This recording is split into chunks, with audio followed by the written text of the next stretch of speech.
Hello friends, a very great happening is a very great event has happened in Yemen recently. What is this?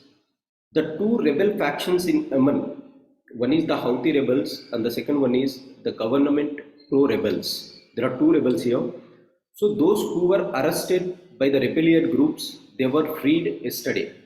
This is a landmark thing that has come from Yemen on the pretext of the so-called Iran and Saudi Arabia coming together. So these are the free prisoners who are happening. So in this context for UPSC, Yemen is very important. Sana'a is the capital of Yemen. The borders of Yemen is important.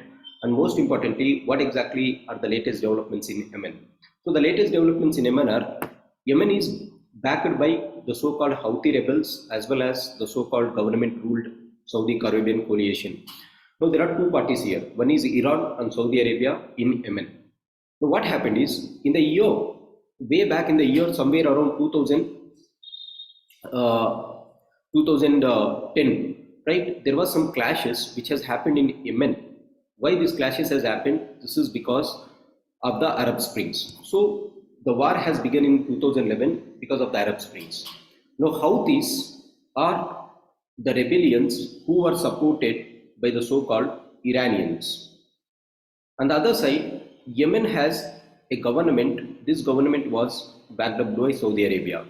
Hence, the factions between the Saudi Arabia and Iran has created trouble in these relationships. As a result, this was in turmoil. Recently, Iran and Saudi Arabia came together for a historical landmine agreement. In this context, this development has happened. So this agreement is known as Stockholm Agreement of 2018. As per Stockholm Agreement of 2018, they have committed to free the conflict-related detainees, and this was brokered by United Nations. And United Nations has three main components or three main agreements with this. One is the Hudaya Agreement, the Prisoners Exchange Agreement, and the Ties Agreement. Now, what is this Hudaya Agreement? It is to stop firing, ceasefire agreement in the city of Hodeida.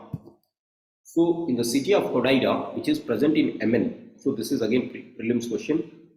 Hodeida is in Yemen. So to stop ceasefire, you have Hodeida agreement. The second agreement that you have is the so-called the Prisoners Exchange Agreement, which is Stockholm Agreement, and Ties Agreement. Ties Agreement also includes a joint committee participation of civil society and the United Nations. These are the three things that we have to understand. This is a very good move for Yemen. As a result, we have to know this. Thanks for joining. Have a great day.